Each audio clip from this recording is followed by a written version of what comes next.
A New Mexico Congresswoman has introduced a bill that would offer temporary asylum to Canadians protesting vaccine mandates as the Freedom Convoy clears out. This weekend, Ottawa police towed nearly 100 vehicles and arrested close to 200 activists. Congresswoman Yvette Herrell says the country's reaction is similar to that of authoritarian regime like Venezuela, and she joins us now. Congresswoman, welcome.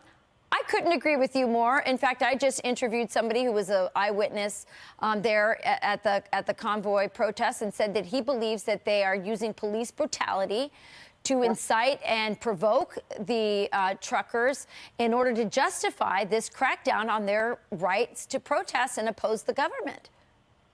Right, absolutely. You couldn't be more correct. And actually, to see Trudeau introducing this Emergencies Act, this is way out of line. And it is. It's heavy-handed. It's a crackdown. And issues like this do not deserve or warrant what he's trying to do. And they haven't invoked something this serious since World War I, World War II. And truly, this is an attack on those who want to peacefully protest and protect, really, at the end of the day, our freedom. So you're offering asylum. What does that look like? Or your bill will? Yeah. So the language in the bill is offering temporary asylum, just as we do political asylum for those from Venezuela and other countries. And what it would do is let's give them asylum. Let's protect them from their heavy-handed government. This is ridiculous to see their bank accounts being frozen, their assets being frozen. It makes no sense. But let's provide temporary asylum until their government will stop using this Emergencies Act and threatening these peaceful protesters.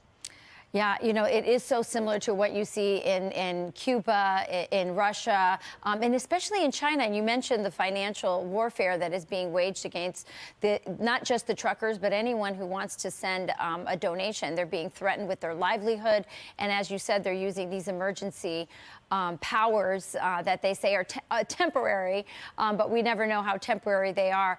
Are you worried that some of these tactics that are being used by Canada, with the exception of a few people like you who are really calling out the authoritarianism, that this is going to bleed into the way America operates? I mean, you're seeing some of the same words like, oh, they're insurrectionists, they're white supremacists, they're Trump supporters. That's what they're calling some of the truckers as well. I do. And that's why I think it's so important that we stand for freedom. I mean, you know, and I know freedom isn't free, but is so precious, and we have to stand for it. And we need to send a message that we are not going to accept this regime type government, not in Canada, not in America, because these are peaceful protests. And it doesn't matter what side of the issue you are on.